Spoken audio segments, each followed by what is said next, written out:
কেন এসেছেন? আপনার কি বলার আছে বলুন তাড়াতাড়ি। আমি কথাটা শেষ করে আরহামের দিকে তাকালাম। চেয়ারে বসে আছে আরহাম, আজ কালো রঙের একটা টি শার্ট পরে আছে, সেই প্রথম দিনের মতো আজও হাত মুচড়াচ্ছে, ফর্সা মুখটাতে বিন্দু বিন্দু ঘাম জমেছে। আরহাম বিব্রতবোধ করছে দেখে বোঝা যাচ্ছে। হাতে থাকা টিস্যুটা দিয়ে বারবার মুখের ঘাম মুছছে। হয়তো তার গরম লাগছে। অবশ্য আমারও গরম লাগছে। আরহাম একবার আমার দিকে তাকালো, চোখে চোখ পড়তেই ঝট করে নামিয়ে নিল। আমি বিছানায় একপাশে বসে টেবিলের উপর রাখা খাতাটা নিয়ে পেন্সিল দিয়ে আঁকিবুকি করতে করতে বললাম, দেখুন আরহাম সাহেব, আপনি যদি কিছু না বলবেন বলে ঠিক করে রাখেন তাহলে এসেছেন কেন? আমি আমার পরিবারের সাথেই ভালো করে কথা বলি না, কারণ। পুরো কথাটা আমি বলতে পারলাম না, তার আগেই আরহাম বলল, আমি জানি কারণটা। আমি আরহামের দিকে তাকালাম, আরহাম আমার দিকেই তাকিয়ে আছে। আরহাম আবার বলল, ফ্যানটা চালানো যাবে? কথাটা বলে আরহাম মাথা নিচু করে নিল, গরম লাগছে খুব। আমি উঠে গিয়ে ফ্যানটা চালিয়ে দিলাম, ফ্যানটা ঘুরল না, বিদ্যুৎ চলে গেছে। আরহাম মাথা তুলে একবার ফ্যানটা দেখল, তারপর বিড়বিড় করে কি যেন বলল। আমি বললাম, বারান্দায় বসবেন। আরহাম আমার দিকে কিছুক্ষণ তাকিয়ে রইল, তারপর মাথা নেড়ে হ্যাঁ বলল। আমি মাথা ঝাঁকিয়ে দরজা পর্যন্ত এগিয়ে গিয়ে বললাম, আসুন। ডাইনিং রুমটা পেরিয়ে বারান্দায় পৌঁছে গেলাম। আরহামকে একটা চেয়ার এনে দিলাম। সে বসল না, বারান্দার গ্রিল ধরে দাঁড়িয়ে রইল। আমি আবার ঠান্ডা গলায় বললাম, আপনি কিছু বলার জন্য এসেছিলেন? আরহাম আমার কথায় সাড়া দিল না, আকাশের দিকে তাকিয়ে কি যেন দেখছে। আমি খানিকটা বিরক্ত হয়ে আরহামের দিকে তাকালাম। আমার একদম ভালো লাগছে না এভাবে দাঁড়িয়ে থাকতে, গত 2 দিন রুম থেকে বের হয়নি, বের হতে ভালো লাগছিল না, আজকে বের হয়েছি তবুও ভালো লাগছে না। আপনি তাকে খুব ভালোবাসতেন না? সে মারা যাওয়ায় আপনি খুব কষ্ট পেয়েছেন, শুনেছি আপনি 2 দিন ধরে রুম থেকেও বের হননি। আমি খানিকটা এগিয়ে গিয়ে আরহামের দিকে চেয়ারটা এগিয়ে দিয়ে বললাম, বসুন। আরহাম চেয়ারটা টেনে বসল। আমি গ্রিল ধরে আকাশের দিকে তাকালাম। গত 2 দিন খুব কেঁদেছি, এখন আর কান্না আসে না। কিন্তু প্রিয়মের কথা মনে পড়লেই বুকের ভিতরটা হুহু করে ওঠে। আমি বললাম, তাকে খুব ভালোবাসতাম এটা ঠিক, কিন্তু সে মারা যাওয়ায় রুম থেকে বের হইনি এটা ভুল। আমার রুম থেকে বের হতে ভালো লাগছিল না। এসব কথা বাদ দেন, আপনি কি বলবেন তাড়াতাড়ি বলে ফেলুন। আপনার কি আমার সাথে কথা বলতে ভালো লাগছে না?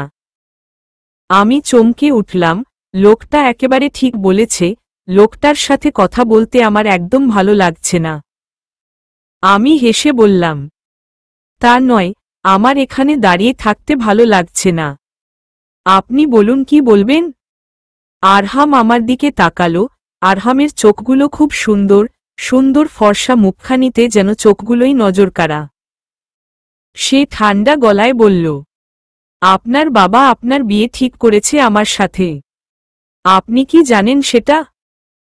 আমি অবাক হলাম না, ঠিক করতেই পারে, এতদিন তো সবকিছু আটকে ছিল প্রিয়মের জন্য, এখন আর কোনো বাধা নেই তাই বিয়ে দিতে। আমি মাথা নেড়ে বললাম, না, জানি না। আপনার কাছেই শুনলাম এখন। আপনার এই বিয়েতে মতো আছে? আরহাম চমকে আমার দিকে তাকালো, কিছুক্ষণের জন্য চুপ হয়ে গেল, তারপর বলল, হ্যাঁ। আপনি তো জানেন আমি একজনকে ভালোবাসি, এটা জানার পরেও আপনি রাজি হয়ে গেছেন? হ্যাঁ। কাউকে ভালোবাসা তো আর অন্যায় না। তবে সে যখন এখন আর নেই তাহলে আমি এই বিয়েতে রাজি না। আরহাম উঠে দাঁড়ালো, আমার পাশে এসে দাঁড়ালো, আমি বেশ অবাক হয়ে গেলাম। কিছুক্ষণ আগেও এই লোকটা আমার সাথে স্বাভাবিকভাবে কথা বলতে পারছিল না, কিন্তু এখন। আরহাম আমার ভাবনায় ছেদ ফেলে দিয়ে বলল, কেন? আমাকে আপনার পছন্দ হয়নি? এখন তো আপনার বিয়ে করতে আপত্তি নেই। তখন আপনি একজনকে ভালোবাসতেন, এখন তো সে আর নেই। তাহলে কেন রাজি না? আমি কি বলবো বুঝতে পারছিলাম না। আমি কেন রাজি না এই প্রশ্নের উত্তরে কি বলবো? কিছুক্ষণ ভেবে বললাম, আমি আরো পড়ালেখা করব। আমি এখন বিয়ে করতে চাই না। বিয়ের পর আমি পড়ালেখা করাবো। আমি খানিকটা বিরক্ত হলাম, এই লোকটা আমাকে বিয়ে করার জন্য এমন করছে কেন? আমি বললাম, আপনি আমাকে কেন বিয়ে করতে চাইছেন? আমার আপনাকে ভালো লেগেছে, তাই বিয়ে করতে চাইছি। আমি আপনার প্রেমে পড়ে গেছি। আপনাকে দেখার পর আমার মনের ভিতর কেমন একটা ফিলিংস এসেছে সেটা আমি আপনাকে বুঝাতে পারবো না। এর আগে কাউকে দেখে আমার এত ভালো লাগেনি। আপনার সব শর্ত আমি এক কথায় মেনে নিব। আপনি শুধু রাজি হয়ে যান। লোকটা এমন করে বলল আমি কিভাবে না করব বুঝতে পারছিলাম না। কিন্তু আমি এই বিয়েটা করব না। হঠাৎ করেই বললাম, দেখুন আমি এখন বিয়ে করব না। আপনি আসতে পারেন। কথাটা বলে আমি একবার আরহামের দিকে তাকালাম, তারপর রুমে চলে গেলাম। বিছানায় শুয়ে চোখ বন্ধ করলাম। বিড়বিড় করে বললাম, প্রিয়ম, কি দরকার ছিল আমার জীবনে আসবার? আবার কি দরকার ছিল চলে যাওয়ার? আমার জীবনটাকে আটকে দিলে একটা জায়গায়। দরজা খোলার শব্দ হলো, আম্মু রুমে ঢুকেছে। রুমে ঢুকেই আমাকে ডাকতে শুরু করল, তমা, এই তমা। আমি উঠে বসলাম। আম্মু আমার পাশে বসে বলল, আর কত নাটক করবি বল? অনেক হয়েছে, আর সহ্য করতে পারছি না। এই আরহামের মধ্যে এমন কোনো গুণটা নেই যার জন্য তুই ওকে না করেছিস। চেহারা, ছবি, উঁচায় লম্বায়, আচার ব্যবহারে সব দিক দিকেই মাশাল্লাহ। টাকা পয়সার দিক দিয়েও আছে। তাহলে তোর সমস্যাটা কি? আমি আরও পড়াশোনা করতে চাই। এখন বিয়ে করব না। আরহাম পড়াশোনা করাবে, যতদূর পড়বি সে পড়াবে। বিয়ের পর পড়াশোনা হয় না, হাঁড়ি পাতিলে চামচ নাড়তে নাড়তে জীবন শেষ। আমি আরও পড়ে বিয়ে করব। আরও পড়ে কবে? যেদিন বুড়ি হয়ে যাবি। সত্যি করে বলতো, তোর বিয়ে করার কোনো ইচ্ছা আছে নাকি? না, নেই। লোকে কত রকমের কথা বের করছে, এসব তো তুই শুনিস না, আমাদের শুনতে হয়। তুই কিসের প্রতিশোধ নিচ্ছিস বলতো? আমরা কি ভুল করেছি বলতো? আচ্ছা, কি করলে তুই রাজি হবি? তোর পায়ে ধরব। উফ অফ, একা থাকতে চাই। একটু একা থাকতে দাও প্লিজ। যাচ্ছি, তবে শুনে রাখো, যথেষ্ট করেছি আর না, এবার আমি গলায় দড়ি দিয়ে মরব। তোর জন্য। এসব আর আমার সহ্য হচ্ছে না। কাঁদতে কাঁদতে আম্মু চলে গেল। আমি দীর্ঘশ্বাস ফেলে চোখ বন্ধ করলাম। মনে মনে একবার ভাবলাম, সেই চোখ বন্ধ করাই যদি শেষ চোখ বন্ধ করা হতো। রাতে ঘুম হয় না, আবার দিনেও ঘুম হয় না, প্রায় সব কিছুই ভুলে যাচ্ছি, কোথায় কোনটা রেখেছি তা মনে করতে পারছি না। দুপুরের দিকে রবীন্দ্রনাথের গল্পগুচ্ছ বইটা পড়ে কোথায় রেখেছিলাম তা আর মনে করতে পারছি না। রাত 10টা থেকে খুঁজে যাচ্ছি, এখন 12টা বাজে, এখনো খুঁজে পাচ্ছি না। মেজাজটা পুরো বিগড়ে গেছে। পুরো ঘর খুঁজে ফেললাম, তাও পেলাম না। একবার আম্মুর ঘরে খুঁজে দেখব ভাবলাম, দরজা থেকে একটু এগিয়ে যেতেই দেখলাম আব্বু আসছে। আমাকে দেখে কিছুটা এগিয়ে এসে বলল, এখনো ঘুমাসনি? না, আমার একটা গল্পের বই খুঁজছিলাম। কোথায় রেখেছি? তোমরা এখনো ঘুমাওনি? ওই তোর বিয়ের কথাবার্তা বলছিলাম, তুই নাকি রাজি না আরও পড়ালেখা করতে চাস? আমি হেসে বললাম, হ্যাঁ, বিয়ের পরও তো পড়ালেখা করা যায়। অনেকেই করছে, আর আরহাম ও রাজি আছে, তাহলে সমস্যা কোথায়? দেখো মা, তোমার বয়স হয়েছে, বিয়ের সময় পেরিয়ে যাচ্ছে, লোকে যাতা বলা শুরু করে দিয়েছে, কত সম্বন্ধ এসে পিছিয়ে যাচ্ছে মেয়ের বয়স বেশি বলে। বিয়েটা হওয়ার পরও তুমি পড়তে পারবে। আর ছেলের পরিবার খুব ভালো। তুমি রাজি হয়ে যাও। তোমাকে সুখী দেখতে চাই, এটাই আমার শেষ ইচ্ছা। আব্বু, আমি এখন বিয়ে করব না। আব্বু রেগে গিয়ে বললেন, তোমার সমস্যা কি জানো? তোমাকে আদর করে বললে তুমি বুঝো না। কালকে ওরা আসবে, তোমাকে আংটি পরিয়ে দিবে। কিছুদিন পর বিয়ে হয়ে যাবে। তোমার কথায় কিছু হবে না এখন থেকে। তোমার বুদ্ধির দৌড় আমি জানি। কালকে বাসায় থেকো। আব্বু চলে গেল। আমি আপার রুমে গেলাম। আম্মু আর আপা কথা বলছিল, আমাকে দেখে চুপ হয়ে গেল। আমি আপার ঔষধের বক্সটা খুলে ঘুমের ঔষধ আছে কি না দেখতে লাগলাম। আপা জিজ্ঞেস করল, কি রে, কি খুঁজছিস? ঘুমের ঔষধ। কথাটা বলতে বলতেই ঘুমের ঔষধ পেয়ে গেলাম। এই ঔষধটা খেয়েই কিছুদিন আগে আপা সারাদিন সারারাত বেঘরে ঘুমিয়েছিল। আমি একটা পিল খেয়ে রুমে চলে গেলাম। দরজা লাগিয়ে বিছানায় শুয়েছি, তার মধ্যেই মোবাইলটা বেজে উঠল। অপরিচিত নাম্বার। কেটে দিলাম। কিছুক্ষণ পর আবার কল দিল। এবার ভাবলাম কিছু কথা শুনিয়ে তারপর কাটব। ফোন রিসিভ করলাম। ওপাশ থেকে কেউ কথা বলছে না। আমি অনেকক্ষণ চুপ থাকার পর বললাম, কে? ওপাশ থেকে কেউ কথা বলল না। রেগে ফোনটা রেখে দিব ভাবলাম। হঠাৎ করেই ওপাশের শুনশান নীরবতা ভেঙে কেউ গান শুরু করল। খালি গলায় যে কেউ এত সুন্দর করে গান গাইতে পারে তা আমি জানতাম না। কিছুক্ষণ গানটা শোনার পর বুঝতে পারলাম রেকর্ড চলছে, কিছু লাইন বুঝতে পারছি না। অস্পষ্ট শোনা যাচ্ছে। আবার কয়েকটা লাইন খুব মনোযোগ দিয়ে শুনলাম। হেঁটে গেছি আমি। আয়ু রেখা ধরে সাড়া দিতে এত দেরি হয়ে গেল বলে। জন্ম মৃত্যু ভেঙ্গে ভোরবেলা তুমি আলো হয়ে ফটো। আমি জেগে আছি এসো। প্রতি চুম্বনে স্থির। হঠাৎ করেই গানটা বন্ধ হয়ে গেল। একটা হাসির শব্দ ভেসে আসলো। হাসির শব্দটা শুনে আমার দমটা প্রায় বন্ধ হয়ে আসলো। উঠে বসে পড়লাম। হাত পা ঘামতে লাগল। এ যে প্রিয়মের হাসি, গানটাও প্রিয়মের কণ্ঠের। বললাম, কে? প্রিয়ম। ওপাশ থেকে কোনো আওয়াজ আসলো না। আমি আবার বললাম, প্রিয়ম। কোনো আওয়াজ আসলো না ওপাশ থেকে। আমি মোবাইলটা কান থেকে নামিয়ে দেখলাম লাইনটা কেটে গেছে। পাগলের মতো আবার কল দিলাম ওই নাম্বারটাতে। ওপাশ থেকে কোনো সাড়া নেই, ফোন বন্ধ করে রেখেছে। এই মাঝরাতে কে আমাকে কল দিল? কেন দিল? কেনই বা প্রিয়মের গান শোনালো?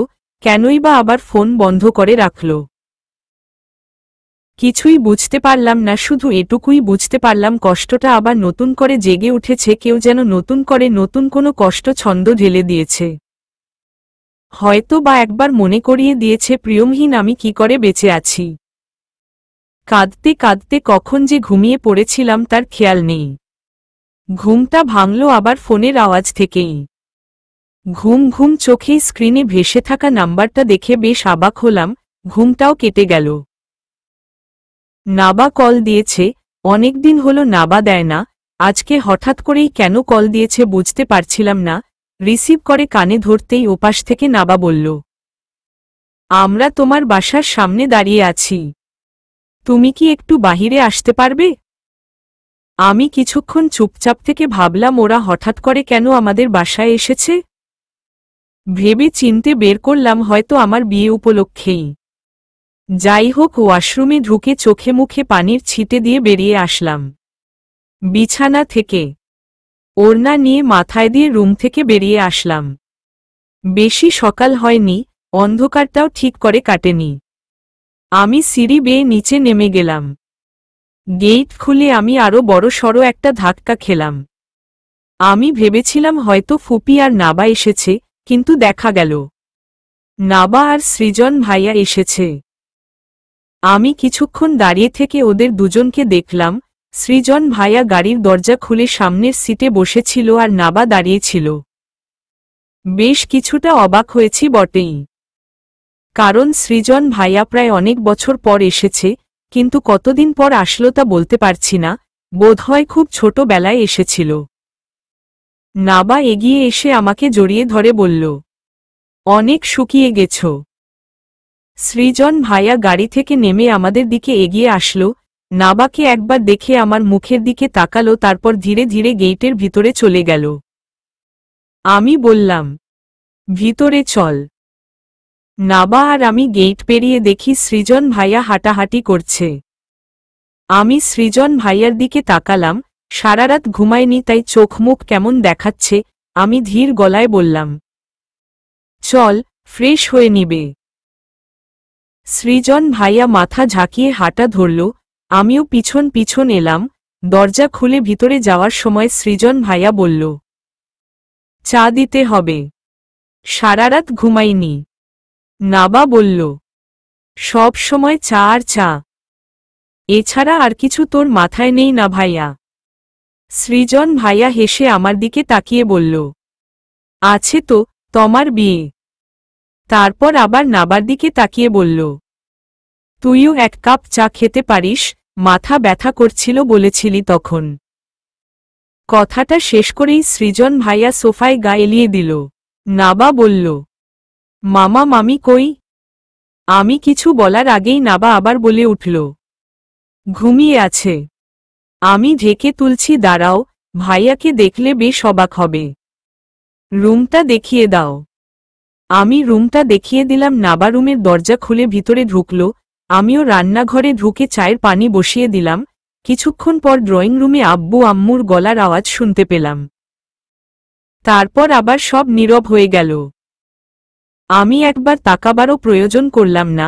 চা নিয়ে যখন রান্নাঘর থেকে বেরুচ্ছি তখন আম্মু এসে সামনে দাঁড়ালো, তারপর বলল, নাবা তোর রুমে আর সৃজন আমাদের রুমে আছে। আমি শুধু আম্মুকে পাশ কাটিয়ে চলে গেলাম। কথা বলতে ইচ্ছা করছে না। নাবাকে চা দিয়ে সৃজন ভাইয়ার রুমে চা নিয়ে ঢুকে দেখি সৃজন ভাইয়া মোবাইল চার্জে লাগিয়ে কার সাথে যেন কথা বলছে। আমি চাটা টেবিলের উপর রেখে চলে যাচ্ছিলাম, তখন সৃজন ভাইয়া বলল, তাহলে বিয়েটা করেই ফেলছ? আমি সৃজন ভাইয়ার দিকে তাকাতেই সৃজন ভাইয়া হেসে বলল, তোমাকে চা বানাতে বলাটা ঠিক হয়নি। একটু পর তো তোমার বিয়ে। সরি। আচ্ছা তমা, তুমি এত তাড়াতাড়ি প্রিয়মকে ভুলে গেলে? আমি কিছু না বলে বেরিয়ে আসলাম। সৃজন ভাইয়া আমাকে কষ্ট দিয়ে দিয়ে কথা বলছে।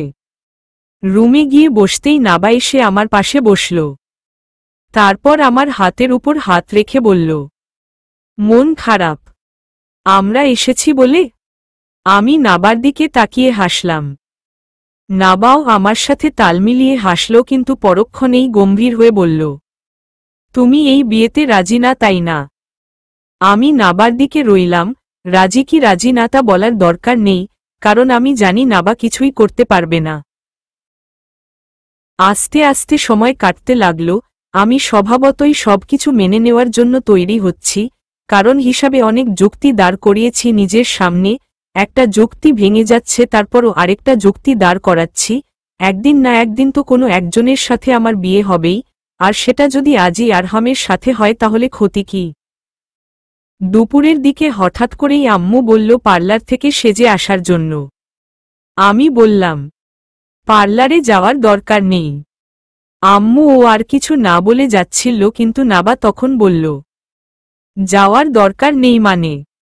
অবশ্যই দরকার আছে। বিয়ে কি সবসময় হয়? একবার হয়, সেটা স্মরণীয় না করে রাখলে হয় নাকি? মামি তুমি চিন্তা করো না, আমি আর তমা আপু যাব। ভাইয়া আছে না, ও তো নিয়ে যেতে পারবে গাড়ি দিয়ে। আম্মুও তাল মিলালো, কিন্তু আমি যাব না বলেছি মানে যাব না। কিন্তু ইদানিং আমার কথার জোর কোনোভাবেই কাটল না, আমাকে যেতেই হলো। তখন একটা বাজে বাসা থেকে বেরুলাম। গাড়িতে উঠার পর নাবা জিজ্ঞাসা করল, আপু পার্লারটা কোথায়? আমি ঠিকানাটা বলে জানালা দিয়ে বাইরের দিকে তাকালাম। বাতাস আসছে ফুরফুরে। 15 মিনিটের মধ্যেই পৌঁছে যাব। পার্লারের সামনে আসার একটু আগেই নাবা বলল, তমা আপু তুমি কি সত্যিই এ বিয়েটা করতে চাও? তোমার মতো আছে এই বিয়েতে? আমি হেসে বললাম, আমার মতো নিয়ে ইদানিং কিছুই হয় না নাবা। আমার মতের কি কোনো প্রয়োজন আছে? বড়রা যা ভালো মনে করবে তাই হবে।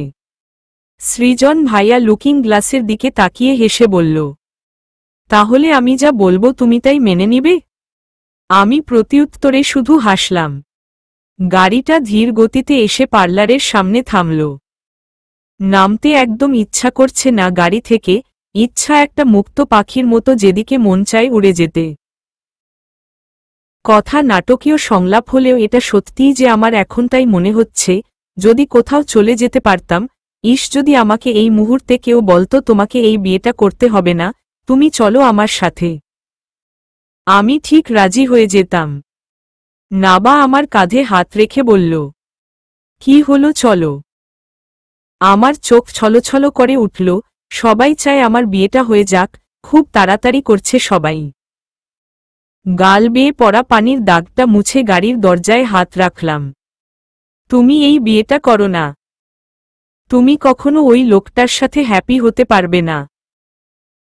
কথাটা আমার কানে আসলো, চমকে সামনের দিকে তাকালাম, কেন জানি মনে হলো কথাটা সৃজন ভাইয়া বলেনি, তার বসে থাকার ভঙ্গি সেই আগের মতোই সামনের দিকে দাঁড়িয়ে আছে, হাত দুটো দিয়ে গাড়ির স্টিয়ারিংটা ধরে আছে।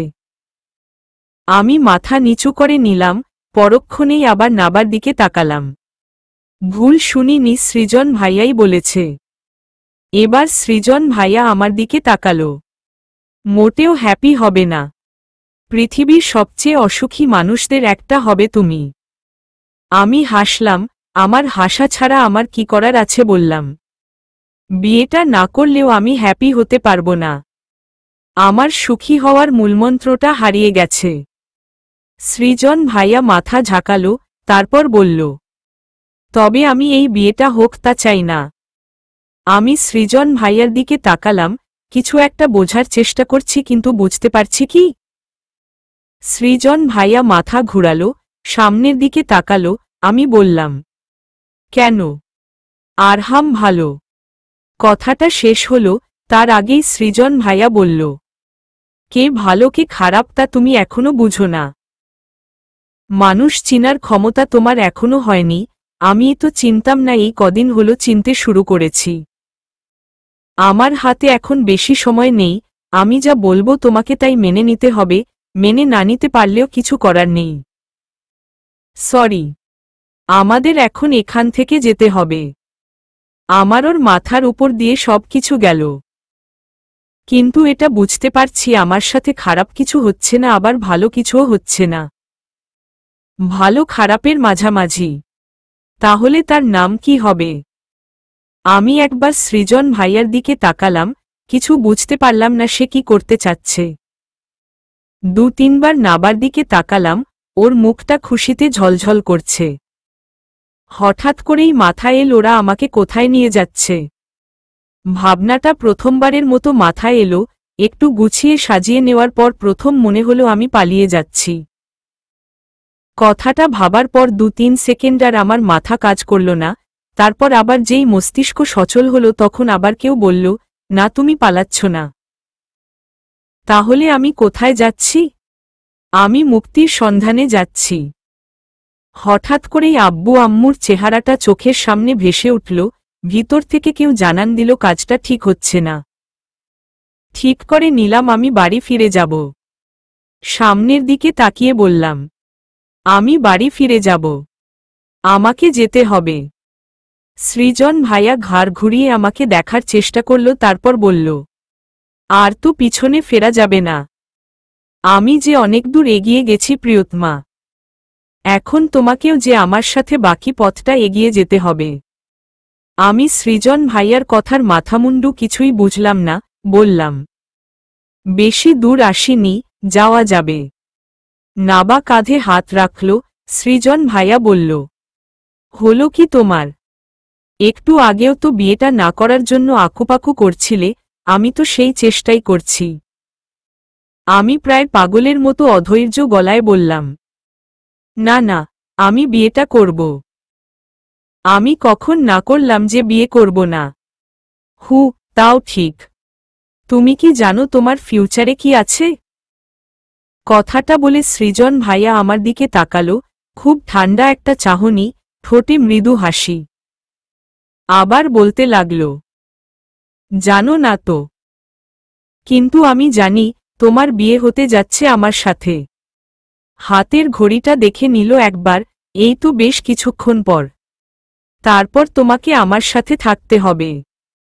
যদি আমার কথা মেনে চল তাহলে সুখে শান্তিতে থাকবে। কিন্তু কি যেন একটা ভাবল, বেশ কিছুক্ষণ থেমে থাকার পর বলল, কথাগুলো অপ্রিয় হলেও সত্য, আমি তোমাকে বিয়ে করতে চাই। আমি চাই না আরহাম নামক লোকটার সাথে বিয়ে হোক। তার জন্যেই যে এত প্ল্যান, এত কষ্ট করে এইখানে আসা। তবে সবকিছু গুলিয়ে গিয়েছিল, কিভাবে কি করব তা ভেবে পাচ্ছিলাম না। মামি হেল্প করল। যাই হোক, মামিকে ধন্যবাদ। আমি কিছুই যেন বলতে পারছিলাম না, কি বলবো বুঝতেই পারছিলাম না। সৃজন ভাইয়ার দিকে যতক্ষণ তাকিয়ে থাকতে পেরেছি ততক্ষণ তাকিয়ে রইলাম। একসময় পুরো পৃথিবীটাই ঝাপসা হয়ে গেল। মাথা নুয়ে ফেললাম, মনে মনে ঠিক করে নিলাম, আর কেন কাঁদছি? আমার সাথে আরও কোনো খারাপ হওয়ার থাকলে তা হয়ে যাক, আমি আর বাধা দিব না। যা হবে সব মেনে নিব, সব মেনে নিব। কিন্তু পারবো কি মেনে নিতে? সৃজন ভাইয়া পুরো রাস্তা জুড়ে ফোনে টুকটাক কথা বলেছে, কিন্তু আমার সাথে একবারও কথা বলেনি। 7টা-8টার দিকে ঢাকার কোনো একটা বাসায় যাওয়ার সাথে সাথেই সৃজন ভাইয়া আমার দিকে একটা খাতা এগিয়ে দেয়, কলমটা এগিয়ে দিয়ে বলে, সাইন করে দাও।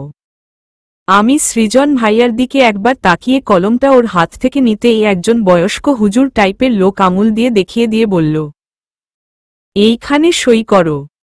আমি সাইন করে দিতেই সৃজন ভাইয়া আমার কাছ থেকে খাতাটা নিয়ে গেল, কলমটাও হাত থেকে ছো মেরে নিয়ে গেল।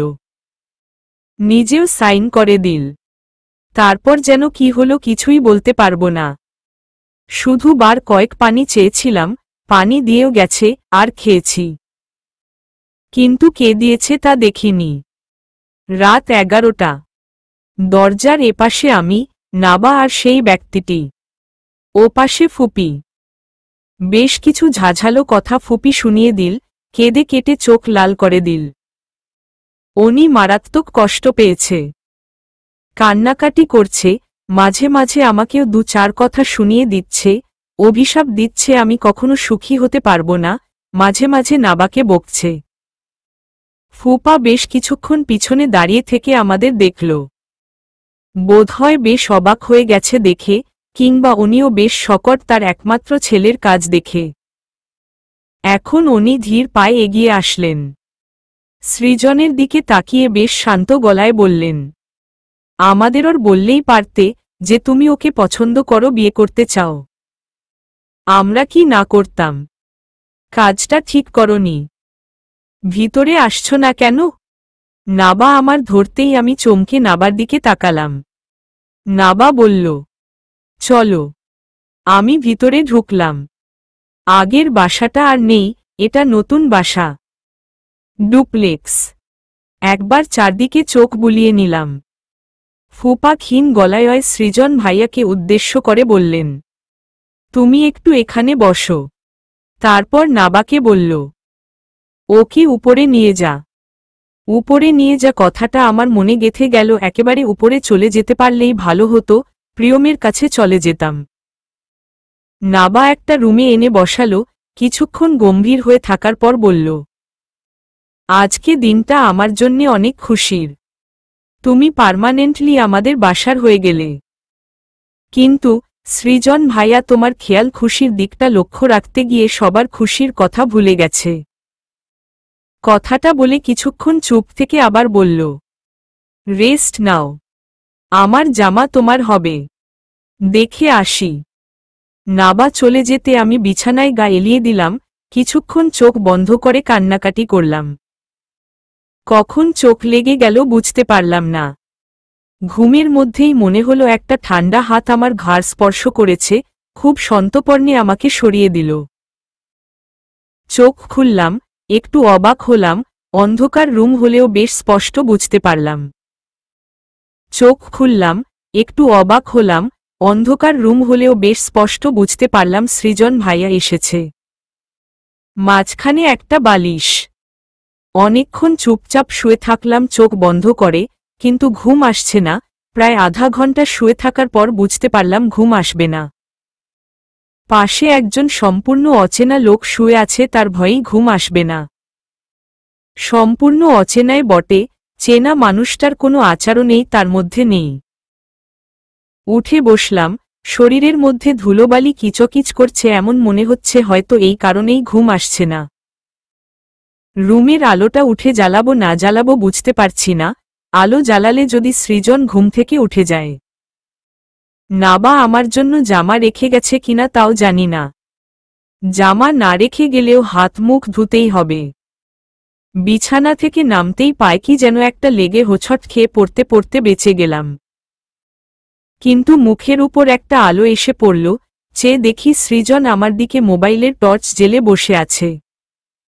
মোবাইলের টর্চ বন্ধ করে উঠে লাইটটা জ্বালিয়ে দিল। তারপর বলল, লাইট জ্বালিয়ে নিলে ভালো হতো, অচেনা রুম। কিছুক্ষণ আমার মুখের দিকে থেকে বলল, ওয়াশরুম ওইদিকে, আঙুল দিয়ে দেখিয়ে বলল, আর নাবা তোমার জন্য জামা রেখে গিয়ে ওই সোফার উপর রাখা আছে। আর কিছু? ও খিদে পেলে খাবার ওই যে টেবিলের উপর রাখা। আমি সোফার কাছে গেলাম, জামা নয় শাড়ি।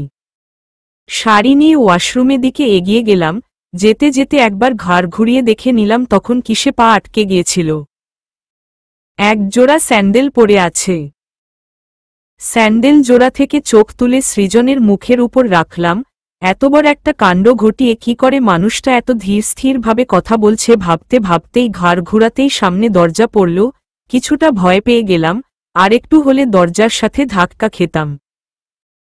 দরজা খুলে ওয়াশরুমে ঢুকে যেন হাফ ছেড়ে বাঁচলাম। ইচ্ছা করছে চিৎকার করে কাঁদতে, কেঁদেও দিলাম। মানুষ কিভাবে পাল্টে যায়! এই মানুষটাই একসময় আমাকে আর প্রিয়মকে মিলানোর কথা বলেছিল, আর আজ এই মানুষটাই আমাকে বিয়ে করেছে জোর করেই। তখন যে বলেছিল তুমি এখনো মানুষ চিনতে পারোনি, সেটা ঠিকই বলেছিল। আমি যদি মানুষ চিনতে পারতাম তাহলে তার রূপটা আর আগেই চিনতে পারতাম। চোখ মুখে পানির ঝাপটা দিলাম, আয়নায় দেখলাম চোখগুলো লাল হয়ে আছে, মাথাটাও ব্যথা করছে। শাড়িটা পরে নিলাম, কলাপাতার রঙের একটা সুতি শাড়ি, পাড়টা হলুদ রঙের ম্যাচিং ব্লাউজ। চুলটা পেঁচিয়ে খোপা করে নিলাম। চোখে মুখে আরও একটু পানি ছিটিয়ে বেরিয়ে আসলাম। আমি রুমে ঢুকতেই দেখলাম সৃজনও রুমে ঢুকছে। হাতে চায়ের কাপে চুমুক দিয়ে আমার মুখের দিকে একবার তাকালো। তারপর বলল, বড্ড অস্বস্তি হচ্ছে। হঠাৎ করে রুমের মধ্যে আরও একজনের আবির্ভাব কতটা অস্বস্তিতে ফেলতে পারে তা আগে ভেবে দেখিনি।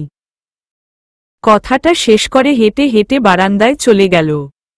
আমি লাইট অফ করে শুয়ে পড়লাম। এপাশ ওপাশ করতে করতে প্রায় ঘন্টা 2 চোখে ঘুম আসল। ততক্ষণও সৃজন রুমে আসেনি, বারান্দাতেই আছে। খুব ইচ্ছা করছিল উঠে গিয়ে জিজ্ঞাসা করতে কেন আমাকে বিয়ে করেছে, কেনই আমাকে নিয়ে পালিয়ে এসেছে।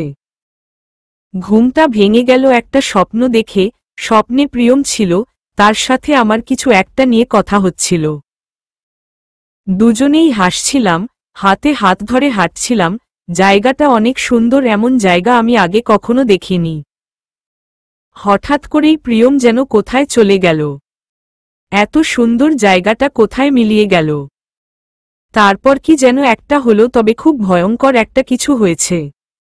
ঘুম থেকে উঠে বসলাম। চারদিকে সকালের আলো ফুটে উঠেছে। আমার কিছুক্ষণ ঝিম মেরে বসে রইলাম। আমি এখানে কেন? এটা কোথায়? এমন কিছু প্রশ্ন আমার মাথায় ঘুরপাক খাচ্ছে। খুট করে দরজা খোলার শব্দ হল। শব্দটার দিকে তাকাতেই দেখলাম সৃজন ওয়াশরুম থেকে বেরিয়ে আসছে। একটা সাদা রঙের শার্ট পরা, কালো প্যান্ট, ফর্ম্যাল ড্রেস। পরক্ষণেই সবকিছু মনে পড়ে গেল। কালকের ঘটনা, কালকে বাড়ি থেকে পালিয়ে যাওয়া, বিয়ে, সবকিছু মনে পড়ে গেল। একবার সৃজন দিকে তাকালাম, দেখলাম ও তাকিয়ে আছে। চোখগুলো কেমন লাল টকটকে, দেখে বেশ ভয় পেয়ে গেলাম। সৃজন দাঁড়ালো না, রুম থেকে বেরিয়ে গেছে। ফ্রেশ হওয়ার পর অনেকক্ষণ ধরে রুমে ঘুরঘুর করছি, বাইরে যাওয়ার সাহস পাচ্ছি না। চেনা মানুষগুলো কেমন যেন অচেনা হয়ে গেছে। সোফায় বসে থেকে ভাবছিলাম আমার বাইরে যাওয়া ঠিক হবে কি। অবশ্য আমার ঘরে বসে থাকতে একদম ভালো লাগছে। কি ব্যাপার, এখানে বসে আছো কেন? কথাটা শুনে চমকে দরজার দিকে তাকালাম। নাবা মৃদু হেসে রুমে ঢুকল। আমার পাশে বসে বলল, কালকে এসে দেখি তুমি ঘুমিয়ে পড়েছ, তাই আর ডাকিনি। এখন নিচে চল। নাবা আমার হাত ধরে উঠে দাঁড়াল। আমি উঠলাম না, বললাম, নাবা আমার সাথে তোরা এমন কেন করলি? নাবা আমার দিকে তাকাল। ওর মুখটা কেমন ফ্যাকাশে হয়ে গেছে। ফ্যাকাশে মুখটায় হাসি এনে বলল, কি আবার করলাম? এই যে এত বড় কাজটা করলি। এই যে সৃজন ভাইয়া আমাকে বিয়ে করে আনলো, সে কি জানতো না যে আমি প্রিয়মকে ভালোবাসি? নাবা একটু বিরক্ত হয়ে বলল, আরে বাবা, একজনকে না একজনকে তো বিয়ে করতেই হতো তোমার। তাহলে ভাইয়ার সাথে বিয়েতে তোমার আপত্তি কি? আপত্তি কারণ অন্য কারো সাথে বিয়ে হলেও সবার মতে হতো, এভাবে হতো না। আর আমার আর পুরো কথাটা শেষ হওয়ার আগেই নাবা আমাকে আটকে দিয়ে বলল, সব সময় প্রিয়ম প্রিয়ম করার অভ্যাসটা বাদ দাও, আর নিচে চলতো। নাবা আমার হাতটা ধরে এক প্রকার টেনে দাঁড় করিয়ে দিল। আমি সবচেয়ে বেশি অবাক হয়ে গেলাম প্রিয়মের কথা শুনে, ওর রিয়েক্ট দেখে। নাবা এমন রিয়েক্ট করল কেন প্রিয়মের নাম শুনে? আমি বললাম, তুই প্রিয়মের নাম শুনে এমন রিয়েক্ট করলি কেন? নাবা আমার দিকে তাকিয়ে হেসে বলল, কই, কি আবার রিয়েক্ট করলাম? তোমার বিয়ে হয়েছে আমার ভাইয়ের সাথে, এখন কি আর তোমার মুখে আরেকজনের নাম শুনতে ভালো লাগবে আমার, তাও আবার সে তোমার এক্স বয়ফ্রেন্ড? আমি আর কিছু বললাম না। নাবার সাথে নিচে নেমে এলাম। ফুপি থুতনির নিচে দু হাত দিয়ে চেয়ারে বসে আছে। চোখ মুখ কেমন ফোলা ফোলা। আমাকে দেখে কেমন যেন একটু নড়ে চড়ে উঠল, তারপর আবার সেই আগের মতোই বসে রইল। ফুপা আমার দিকে একবার তাকিয়ে কি যেন দেখল, তারপর বলল, বসো। আমি কাপা কাপা হাতে একটা চেয়ার টেনে বসলাম। ফুপা বলল, মাত্র ঘুম থেকে উঠেছ নাকি? আমি কিছু বলতে যাব তার আগেই নাবা বলল, না, অনেকক্ষণ আগে উঠেছে। নিচে আসতে ভয় পাচ্ছিল আর কি। ফুপি তাচ্ছিল্য ভরা কণ্ঠে বলল, এতদূর এসে এত বড় একটা কাণ্ড ঘটিয়ে ফেলল, এখন উপর থেকে নিচে নামবে এতে ভয় পাচ্ছে। সব লোক দেখানো আর কি। ও নাকি ভয় পাবে। ভয় পেলে আর এসব কাণ্ড করত না। আমাকে একবার দেখে আবার বলতে শুরু করল, এত লোক হাসিয়ে শেষ পর্যন্ত আমার ছেলের ঘাড়েই এসে পড়লি। আমার ছেলেকে কি জাদু করেছিস বলতো, যে আমাদের কথা একবার চিন্তাও করল না?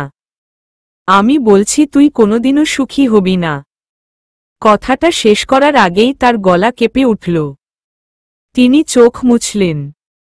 ফুপা কিছুক্ষণ চুপ থেকে ফুপির কথা শোনার পর ফুপিকে বলল, তোমার কথা শেষ হয়েছে।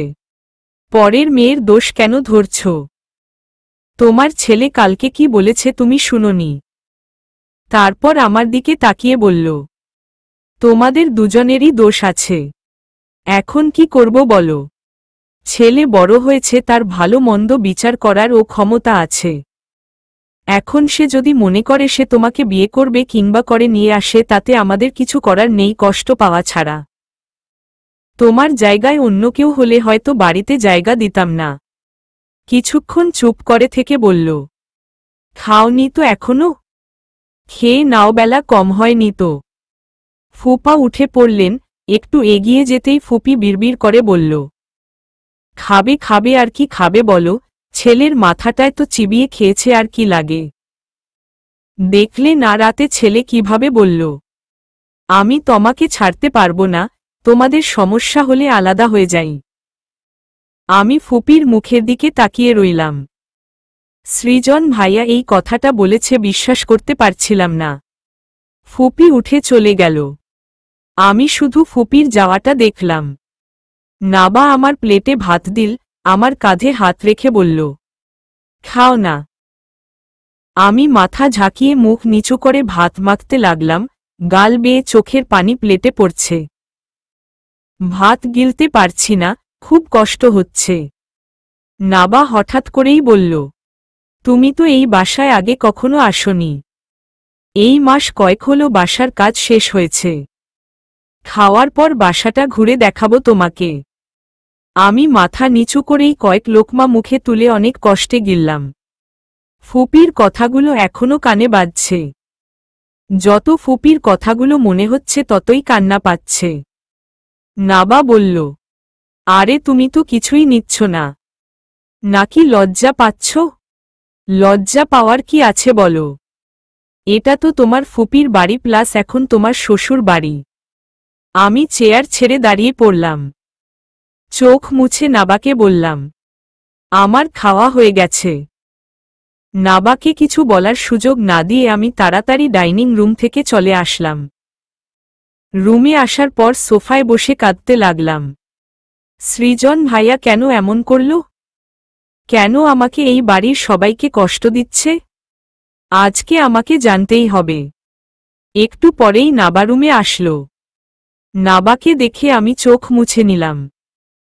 নাবা হেসে আমার পাশে বসে বলল, মিস্টার হোয়াইট অ্যাস বলেছে তার বউয়ের সাথে সব সময় থাকার জন্য, তার যেন মন খারাপ না হয়, তাই এসে পড়লাম। তোমার কত খেয়াল রাখে। সকালে ফোন দিয়ে বলল প্রিয়তমা একা আছে, ও হয়তো নিচে নামবে না, তুই নিচে নিয়ে যা। নাবা অনেকটা সৃজনের মুখের অঙ্গভঙ্গির মতো করে বলল। আমার এসব কথা শুনতে একদম ভালো লাগছিল না, তাই দেয়ালের দিকে তাকিয়েছিলাম। নাবা কিছুটা ভরকে গেল। একা একা কতক্ষণ কথা বলা যায়? ভেবেছিলাম হয়তো নাবা এবার চুপ করে যাবে, কিন্তু না, চুপ করল না। সে বলতে লাগল, আরে এখানে কি বসে আছো? চলো তো বাড়িটা ঘুরে দেখাই তোমাকে। কথাটা শেষ করে নাবা উঠে দাঁড়িয়ে আমার হাত ধরে টান দিল না।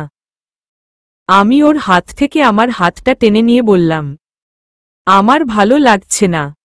নাবা আমাকে টেনে দাঁড় করিয়ে বলল, ভালো লাগবে, চলো।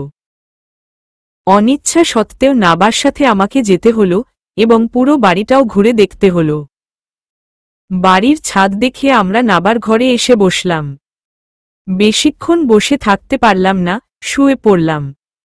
নাবা আমার দিকে কিছুক্ষণ তাকিয়ে থাকার পর বলল, শরীর খারাপ লাগছে। আমি মাথা নেড়ে শুধু হ্যাঁ বলে বললাম, মাথা ব্যথা করছে। সে তো করবেই, যে হারে তুমি কেঁদে চলেছ। আচ্ছা এখন একটু ঘুমাও, তাহলেই ঠিক হয়ে যাবে। এই ঘরেই একটু ঘুমিয়ে নাও। আমি চোখ বন্ধ করলাম, ঘুম আসছে না, উল্টো কান্না পাচ্ছে।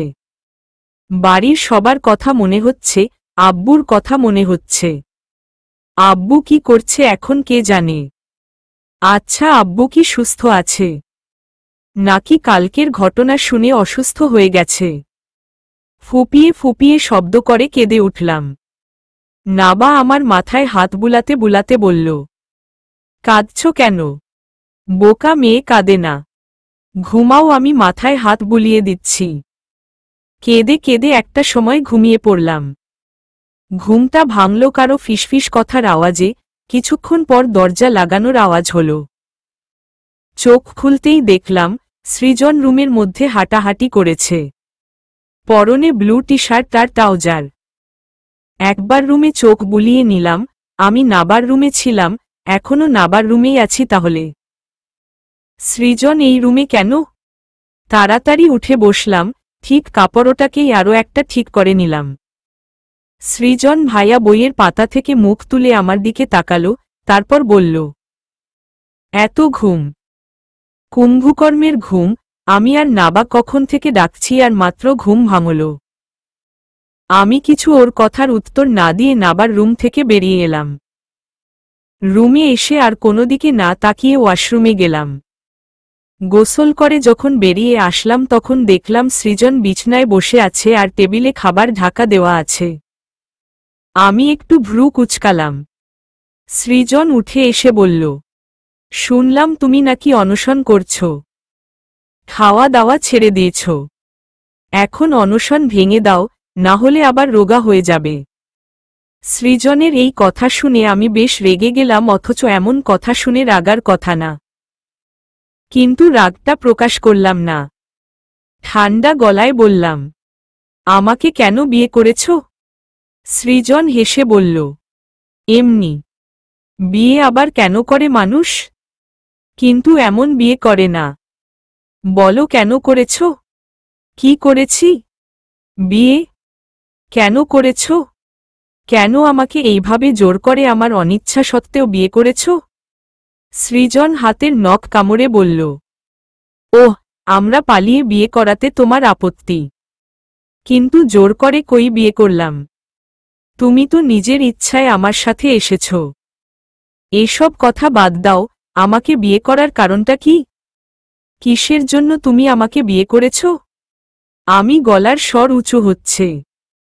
এক প্রকার চিৎকার করেই আমি কথাটা বললাম, কিন্তু সৃজনেরও মুখে তখনও হাসি লেগে আছে। সে ঠান্ড গলায় বলল, তোমাকে ভালো লাগতো, তাই বিয়ে করেছি। ভালো লাগতো তাহলে সবাইকে জানাতে পারতে, তাহলে আজকে আর সবাইকে এত কষ্ট পেতে হতো না। আর আর তুমি জানতে আমি প্রিয়মকে। সৃজনেরও ঠোঁটের হাসি মিলিয়ে গেল।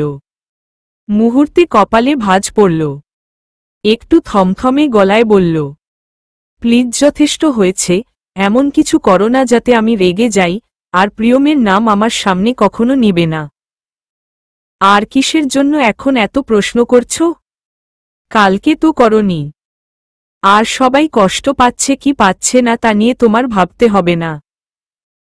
আমি সৃজনের দিকে কিছুক্ষণ তাকিয়ে রইলাম। প্রিয়মের নাম নিলে সবাই এমন রিয়েক্ট কেন করছে?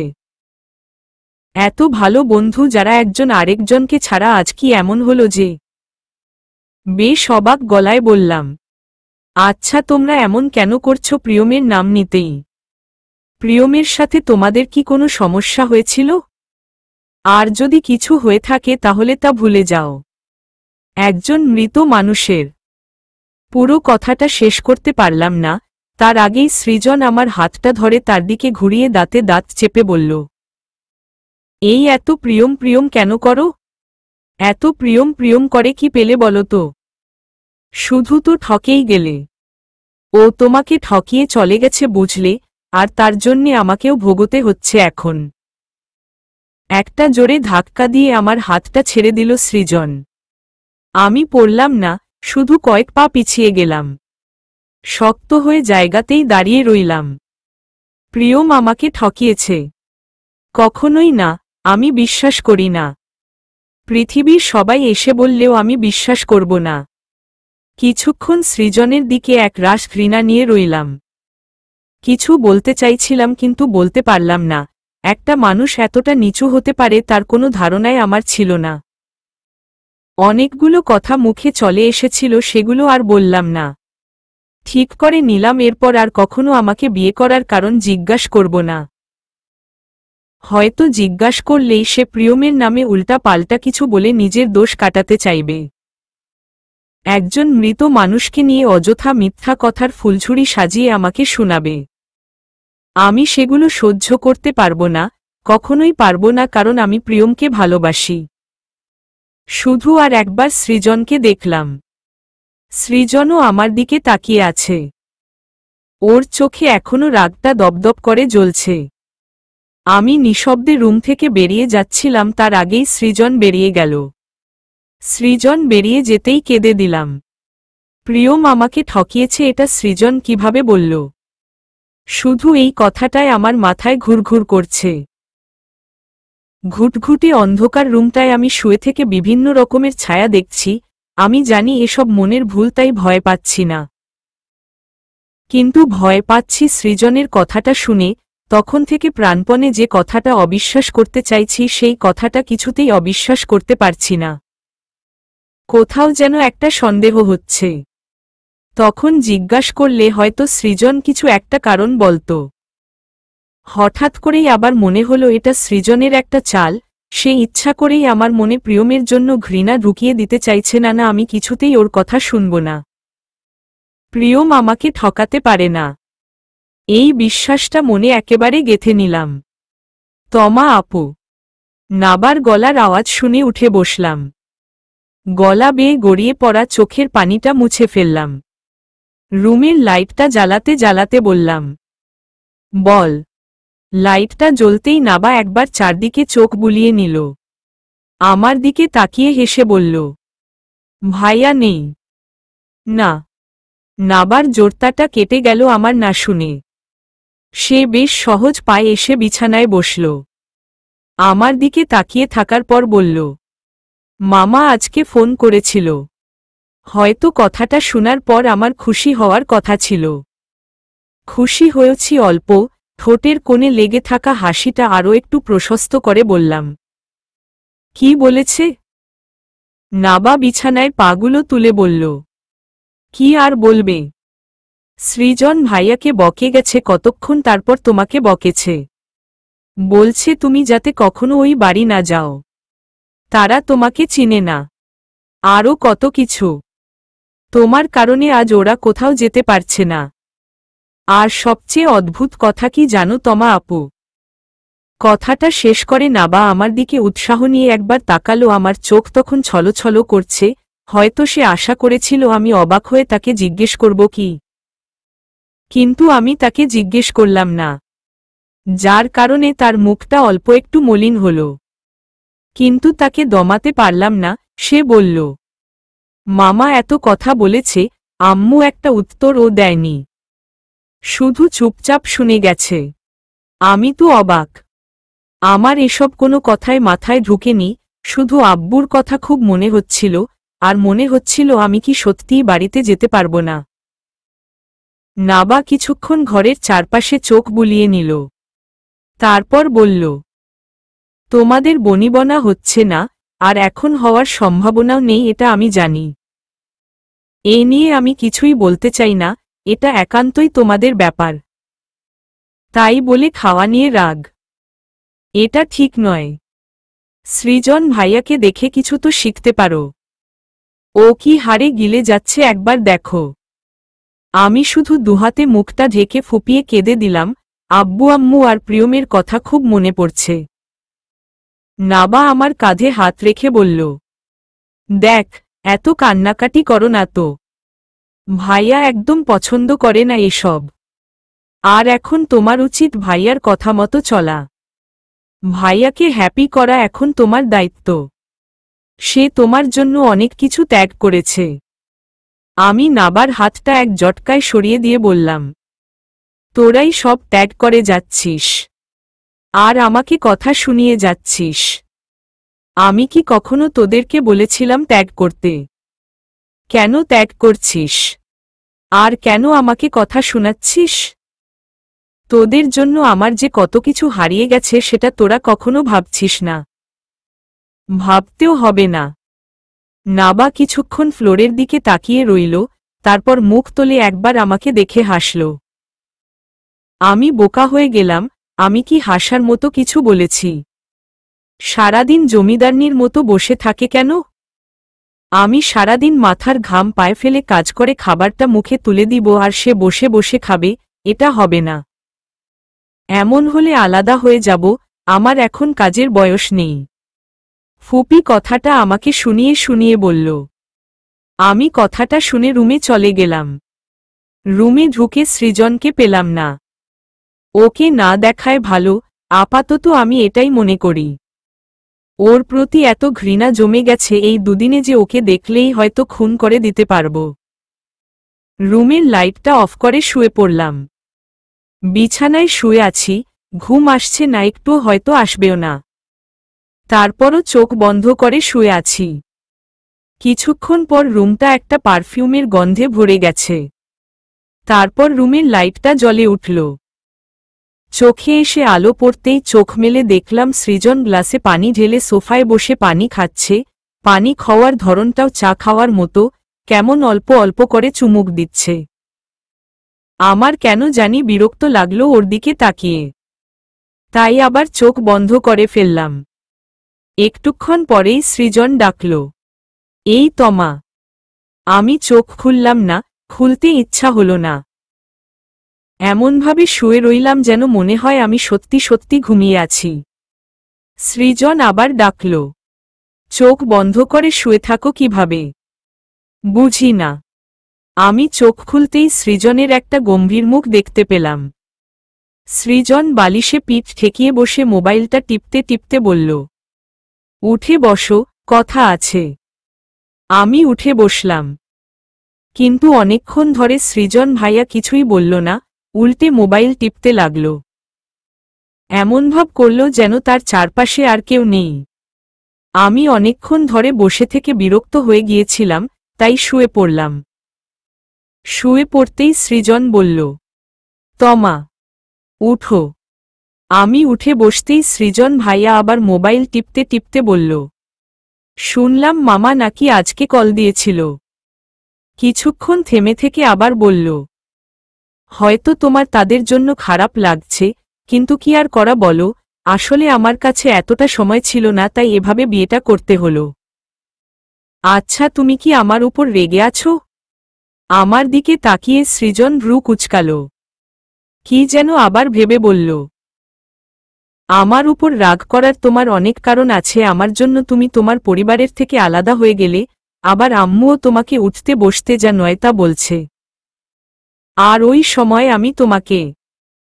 একটা দীর্ঘশ্বাস ফেলে সৃজন পুরো কথাটা না বলে আবার অন্য কথায় চলে গেল। বলল, দেখো, আমার উপর রাগ করে খাওয়া দাওয়া বন্ধ করে দিলে আমার কিছু যায় আসে না।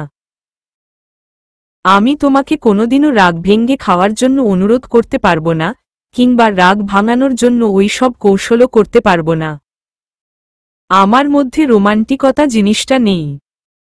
আর কি বলো তো, আমরা আর 10টা কাপলের মতো হতে পারবো না, আর না আমি পারবো আর 10টা স্বামীর মতো হতে। তো তুমি রাগ করে খাওয়া দাওয়া বন্ধ করে দিও না।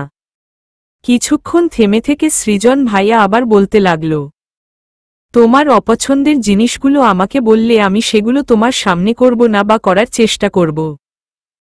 আর আমার কোনো সমস্যা নেই, তোমার যা ইচ্ছা করতে পারো। শুধু তুমি আম্মুর সাথে মিলে মিশে থেকো। আর হ্যাঁ, কেন তোমাকে বিয়ে করেছি, এটার উত্তরও দিব। উত্তর দিবে। কিন্তু কবে? প্রশ্নটা করতে যাব তার আগেই লাইট অফ হয়ে গেল। সৃজন পাশে শুয়ে পড়ে বলল, এখন ঘুমিয়ে পড়ো। কিছুক্ষণের চুপচাপ থেকে পাশ ফিরল। আমিও শুয়ে পড়লাম। কত প্রশ্ন, কত কিছু জানতে হবে আমাকে। কেন সৃজন প্রিয়মের নাম ও শুনতে পারে না? কেন? কেন? আচ্ছা প্রিয়তমা, আমি যদি এখন বলি প্রিয়ম বেঁচে আছে, তাহলে তুমি খুশি হবে নাকি কষ্ট পাবে? সৃজন খুব কৌতূহলী গলায় আমাকে প্রশ্নটা করল। ওর প্রশ্নটা আমাকে খুব গভীরভাবে স্পর্শ করল। কিছু বলতে পারলাম না। যদি বেঁচে থাকত তাহলে অবশ্যই অনেক খুশি হতাম। সৃজন নিজেই নিজের করা প্রশ্নের উত্তর দিল, হয়তো খুশি হবে আবার কষ্টও পাবে, কারণ এখন তোমার বিয়ে হয়ে গেছে। প্রিয়ম কি বেঁচে আছে? আমার প্রশ্নটা শুনে সৃজন ভাইয়া চুপ করে গেল। তারপর হুট করেই একটু কাছে এসে বলল, বেঁচে আছে। অন্ধকারেও আমার চোখ দুটো চকচক করে উঠল, কিন্তু সেটা কিছুক্ষণের জন্য। যখনই সৃজন হু হু করে হেসে উঠল, তখনই আমার চোখ থেকে গড়িয়ে পানি পড়তে লাগল। দু হাতে সমানে চোখের পানি মুছে যাচ্ছি। সৃজন আমাকে তার দিকে ঘুরিয়ে বলল, কেন মনে রেখেছ? ভুলে যাও না ওকে। আমি আরেকবার চোখ মুছে বললাম, এত সহজে কিভাবে ভুলে যাব? ভুলে যাওয়া কি এত সহজ? হ্যাঁ, ইচ্ছা করলেই ভুলে যাওয়া যায়। তুমি ইচ্ছা করো না, তাই ভুলতে পারো না। তুমি কি ওকে ভুলে গেছ? না, ভুলিনি। আর ভুলতেও পারবো না, কারণ তাকে মনে করিয়ে দেওয়ার জন্য তুমি সবসময় আমার সামনেই থাকবে। তোমাকে দেখলেই মনে হবে যে ও তোমাকে আর তোমার ভালোবাসাকে ফেলে উপেক্ষা করে নিউ ইয়র্কে খুব সুখে আছে। বুকের ভিতরটায় ধপ করে একটা কষ্ট জ্বলে উঠল, এতটাই তীব্র হয়ে জ্বলে উঠল যে আমি উঠে বসে পড়লাম। সৃজন কি বলেছে? আর আমি কি শুনেছি?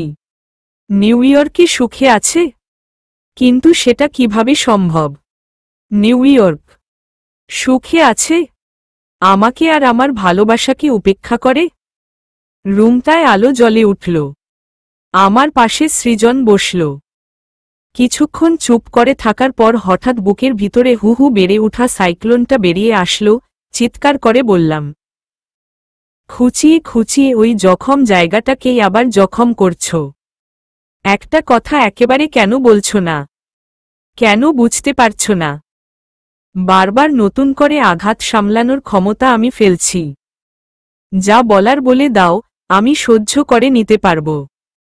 পারবে তো? সৃজন কথা শুনে আমি সৃজনের দিকে তাকিয়ে রইলাম। সৃজন চুপ করে অনেকক্ষণ আমার চোখের দিকে তাকিয়ে রইল।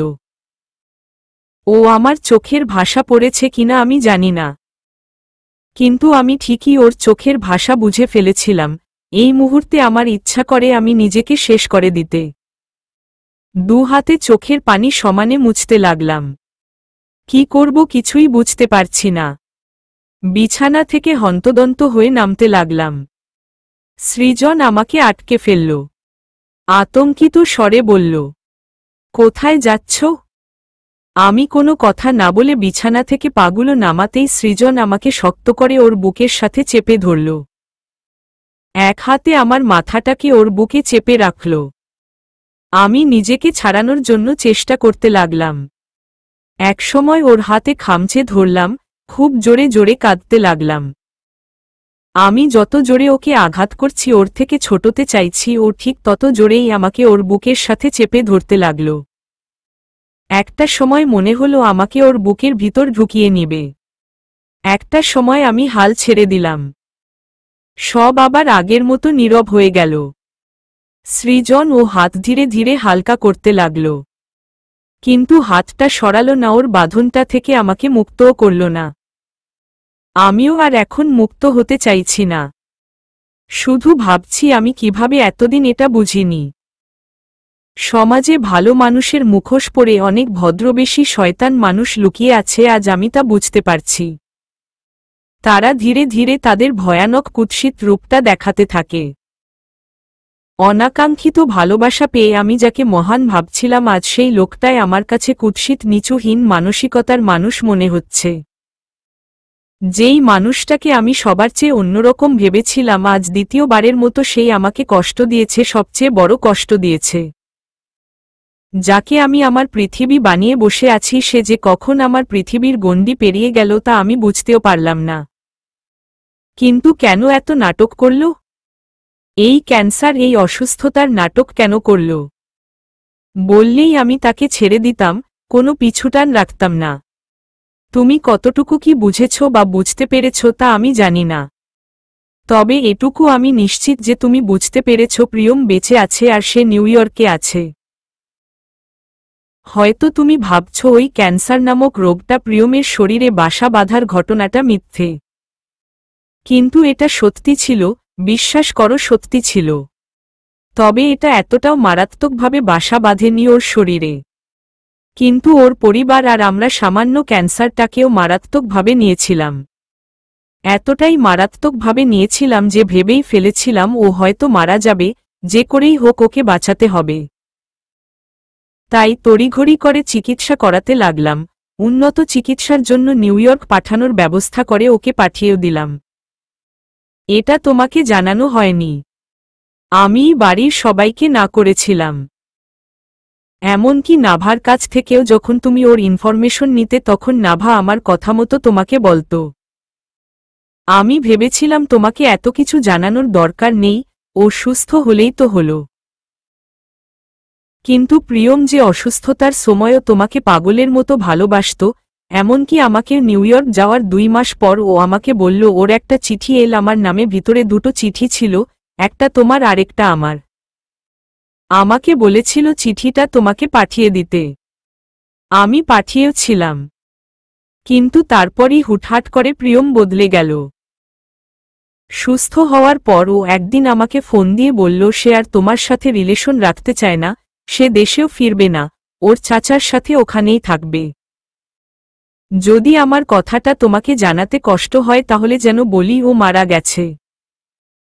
বিশ্বাস করো আমার কোনো অপশন ছিল না, আমি ওই কথাটা কিছুতেই তোমাকে সরাসরি বলতে পারতাম না।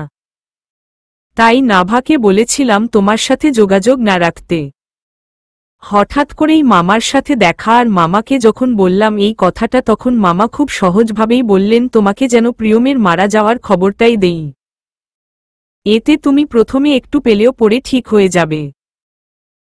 কিন্তু ওই কথাটা কিছুতেই তুমি মেনে নিতে পারবে না, হয়তো আত্মহত্যা করার ও চেষ্টা করবে, তাই আমি ওই খবরটা দিয়েছিলাম। যখন শুনলাম তোমার বিয়ে ঠিক হয়ে গেছে তখন ভেবেছিলাম হয়তো তুমি রাজি আছো। কিন্তু নাবা যখন বারবার বলতে লাগলো তুমি এই বিয়েতে রাজি না, ওরা জোর করে তোমার বিয়ে দিচ্ছে, তখন আমি তোমাকে কল দিলাম। প্রিয়মের গান শোনাতেই তুমি যেরকম রিয়েক্ট দিলে তাতে আমি ধরেই নিলাম তুমি ওই বিয়েটা কিছুতেই মানতে পারবে না, তাই তোমাকে মুক্ত করার উদ্দেশ্যে নিজেই চলে গেলাম নাবাকে নিয়ে, পালিয়েও আসলাম তোমাকে নিয়ে। কিন্তু পালানোর আগ পর্যন্ত ভাবিনি পালিয়ে আসার পর কি করব। তোমার কি হবে। তোমাকে নিয়ে আসার পর ভাবলাম তোমাকে বিয়ে করতে হবে, তাই বিয়ে করে ফেললাম। তোমাকে সুখী রাখার একটা চেষ্টা করতে গিয়ে তুমি, আমি আর আমাদের পরিবার যে অসুখী হয়ে পড়বে না ভাবিনি। কিন্তু আমি একটা বিষয়ে শতভাগ নিশ্চয়তা দিতে পারি যে তুমি সুখে থাকবে। তোমাকে সুখে থাকতেই হবে, প্রিয়মকে দেখানোর জন্য হলেও। আমি চুপচাপ সবকিছু শুনে গেলাম। এত কিছু শোনার পরও আমার জানতে ইচ্ছা হলো প্রিয়ম কেন আমাকে ছেড়ে দিল। জানব হয়তো কোনোদিন, কোনো একদিন হয়তো প্রিয়মের সাথে আমার দেখা হবে, সেদিন জিজ্ঞাসা করে নিব। সৃজন উঠে দাঁড়িয়ে বলল, চা বানাবে। আমি না হাঁপিয়ে গেছি। আমি চুপ করে বসে আছি, খুব চুপ, পৃথিবীর কিছুই যেন আমাকে স্পর্শ করছে না। তুমি আমার জন্য এত কিছু করলে কেন? কোনো যুক্তিতে? কি জানি, আমি নিজেও জানি না। হয়তো মানবিকতার খাতিরে, হয়তো প্রিয়মের তোমাকে এভাবে ছেড়ে যাওয়াটা আমি মেনে নিতে পারিনি, তাই আমি বিড়বিড় করে উচ্চারণ করলাম মানবিকতা। অসমাপ্ত। গল্পটা হয়তো এখানেই সারা জীবনের জন্য অসমাপ্ত হয়ে থাকবে। দুঃখিত।